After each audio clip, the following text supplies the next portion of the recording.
Hey guys, my dad is addressing the presidential nation address for not Ukraine, on the war of Israel. Let's listen. Completely annihilated. Hamas, its stated purpose for existing, is the destruction of the state of Israel and the murder of Jewish people. Hamas does not represent the Palestinian people. Hamas uses Palestinian civilians as human shields, and innocent Palestinian families are suffering greatly because of that. Meanwhile, Putin denies Ukraine has or ever had real statehood. He claims the Soviet Union created Ukraine. And just 2 weeks ago, he told the world that if the United States and our allies withdraw, and if the United States withdraw, our allies will as well, the military support for Ukraine would have, quote, a week left to live, but we're not withdrawing. I know these conflicts can seem far away. It's natural to ask, why does this matter to America? So let me share with you why making sure Israel and Ukraine succeed is vital for America's national security. You know, history has taught us that when terrorists don't pay a price for their terror, when dictators don't pay a price for their aggression, they cause more chaos and death and more destruction. They keep going, and the cost and the threats to America and the world keep rising. So if we don't stop Putin's appetite for power and control in Ukraine, he won't limit himself just to Ukraine. Putin's already threatened to remind Poland that their western land was a gift from Russia. One of his top advisors, a former president of Russia, has called Estonia, Latvia, and Lithuania Russia's Baltic provinces. These are all NATO allies. For 75 years, NATO has kept peace in Europe and has been the cornerstone of American security. And if Putin attacks a NATO ally, we will defend every inch of NATO which the treaty requires or calls for. We'll have something that we do not seek. Make it clear, we do not seek. We do not seek to have American troops fighting in Russia or fighting against Russia. Beyond Europe, we know that our allies, and maybe most importantly our adversaries and competitors, are watching. They're watching our response in Ukraine as well. And if we walk away and let Putin erase Ukraine's independence, would-be aggressors around the world would be emboldened to try the same. The risk of conflict and chaos could spread in other parts of the world, in the Indo-Pacific, in the Middle East, especially in the Middle East. Iran is supporting Russia in Ukraine, and is supporting Hamas and other terrorist groups in the region, and will continue to hold them accountable, I might add. The United States and our partners across the region are working to build a better future for the Middle East. One where the Middle East is more stable, better connected to its neighbors, and through innovative projects like the India-Middle East and Europe Rail Corridor that I announced this year at the summit of the world's biggest economies. More predictable markets, more employment, less rage, less grievances, less war when connected. It benefits the people who would benefit the people in the Middle East and will benefit us. American leadership is what holds the world together. American alliances are what keep us, America, safe. American values are what make us a partner that other nations want to work with. To put all that at risk if we walk away from Ukraine, we turn our backs on Israel, it's just not worth it. That's why tomorrow I'm going to send to Congress an urgent budget request to fund America's national security needs, to support our critical partners, including Israel and Ukraine. It's a smart investment that's going to pay dividends for American security for generations. Help us keep American troops out of harm's way. Help us build a world that is safer, more peaceful, more prosperous for our children and grandchildren. In Israel, we must make sure that they have what they need to protect their people today and always. The security package I'm sending to Congress and asking Congress to do is an unprecedented commitment to Israel's security that will sharpen Israel's qualitative military edge, which we've committed to, the qualitative military edge. We're going to make sure Iron Dome continues to guard the skies over Israel. We're going to make sure other hostile actors in the region know that Israel is stronger than ever and prevent this conflict from spreading. Look, at the same time, President Netanyahu and I discussed again yesterday the critical need for Israel to operate by the laws of war That means protecting civilians in combat as best as they can. The people of Gaza urgently need food, water, and medicine.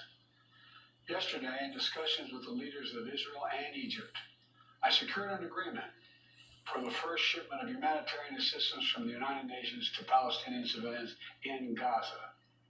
Hamas does not divert or steal these shipments. We're going to provide an opening for sustained delivery of life-saving humanitarian assistance for the Palestinians. As I said in Israel, as hard as it is, we cannot give up on peace. We cannot give up on a two-state solution. Israel and Palestinians equally deserve to live in safety, dignity, and peace. You know, and here at home, we have to be honest with ourselves. In recent years, too much hate has given too much oxygen, fueling racism, the rise of anti-Semitism, and Islamophobia, right here in America. It's also intensified in the wake of recent events is that not led to the horrific a threats and place attacks that for both shock America. us and break our hearts. On October 7th, terror attacks have triggered deep scars and terrible memories in the Jewish community.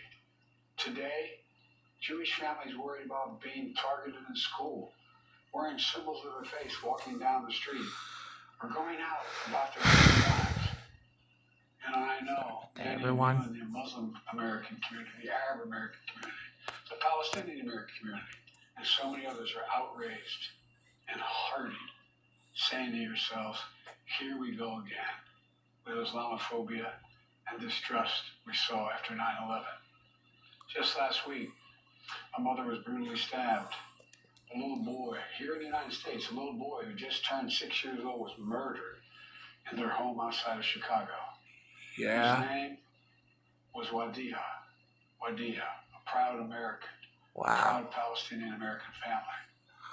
We can't stand by and stand So silent bad for when that this happens. Muslim We must, boy. without equivocation, denounce anti-Semitism.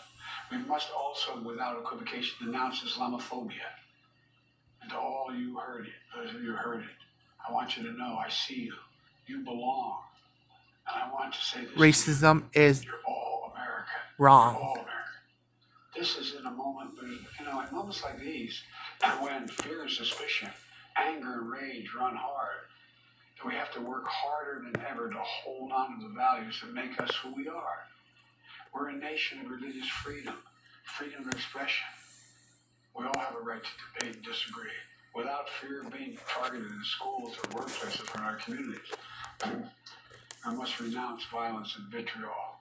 See each other not as enemies, but as fellow Americans.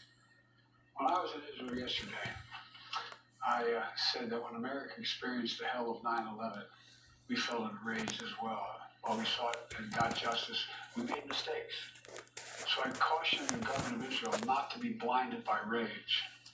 And here in America, let us not forget who we are. Never. We reject all forms of hate, whether against Muslim, Jews, or anyone. That's what great nations do. And we are a great nation. On Ukraine, I'm asking Congress to make sure we can continue to send Ukraine the weapons they need to defend themselves and their country without interruption, so Ukraine can stop Putin's brutality in Ukraine. They are succeeding. When Putin invaded Ukraine, he thought he would take Kyiv and all of Ukraine in a matter of days. Well, over a year later, Putin has failed, and he continues to fail. Kyiv still stands because of the bravery of the Ukrainian people. Ukraine has regained more than 50% of the territory Russian troops once occupied, backed by U.S.-led coalition of more than 50 countries around the world, all doing its part to support Kyiv. What would happen if we walked away? We are the essential nation. Meanwhile, Putin has turned to Iran and North Korea to buy attack drones and ammunition to terrorize Ukrainian cities and people. From the outset, I've said, I will not send American troops to fight Ukraine. All Ukraine is asking for is help, for the weapons, munitions, the capacity, the capability to push invading Russian forces off their land, and the air defense systems to shoot down Russian missiles before they destroy Ukrainian cities. Let me be clear about something. We send Ukrainian equipment sitting in our stockpiles. And when we use the money allocated by Congress, we use it to replenish our own stores, our own stockpiles with new equipment. Equipment that defends America and is made in America. Patriot missiles for air defense batteries, made in Arizona. Artillery shells manufactured in 12 states across the country, in Pennsylvania, Ohio, Texas, and so much more.